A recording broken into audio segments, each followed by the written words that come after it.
Alright, so we've moved location to target some deep bream that are schooled up this time of year in their annual spawning run.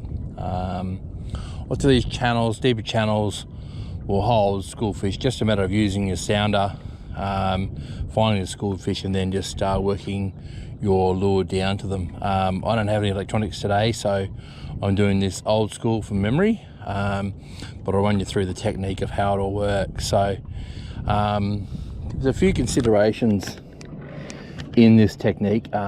You've got the depth of water, the flow, the type of plastics and that kind of thing. So what I do is when you've got, and first thing I do when I pull up is I'll just look, and you can see the flow anyway. It's flowing pretty quickly here now.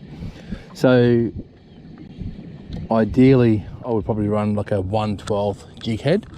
You can run a size 1, a 1/0, size 1 if you say using a 2-inch crabby or thereabouts, or you can go bigger if you're using a grub or something like that. So but the idea is, like, I've got the lecky here just sitting on about 2, so just slowing me down the current.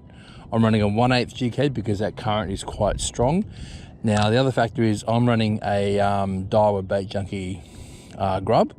Now that obviously is a plastic, and that way adds some buoyancy, so it essentially brings that jig head slightly lighter, so I'm giving it time to flow down through the column and get down to where the fish are. Conversely, if you're using, say, a 1/12 and slightly less current, and you're using a crabby, that'll have weight, so that'll have weight and get it down slightly quicker. So little considerations you can actually utilize when targeting those fish deep. It's a real finesse type of technique, but very effective when you get it down pat. The other consideration, I've dropped to 4-pound leader, because that allows me to get that, just because the diameter of the leader is shorter, or sorry, not shorter, the diameter of the leader is thinner. It cuts through that water a bit quicker and gets down to the fish deeper. I think one of the keys with this type of fishing is being able to know that you're on the bottom or getting close to the bottom. It's a little bit harder when you don't have like electronics like I do today, but I'm doing it by feel. I'm like, okay, I'm getting down, I can feel I'm getting that little bit of weed, or I can feel that bottom hitting the bottom. So getting all those little tips and tricks will help you make sure.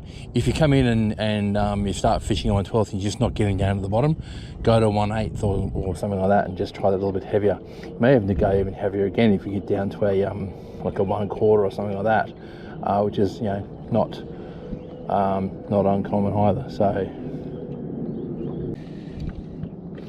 what I'm doing is long cast up, and then what I want to do is I want to sort of follow it down. I don't want that big loop in the line. I want to follow it down as it drifts down. Ideally what I'm looking for is that fish take when it gets below the boat. So if you had less current, you could maybe spot lock or something like that if you had that ability, and watch it. But I think with this bit of current, it's a little bit stronger, and I'm just sort of following it down, watching my line,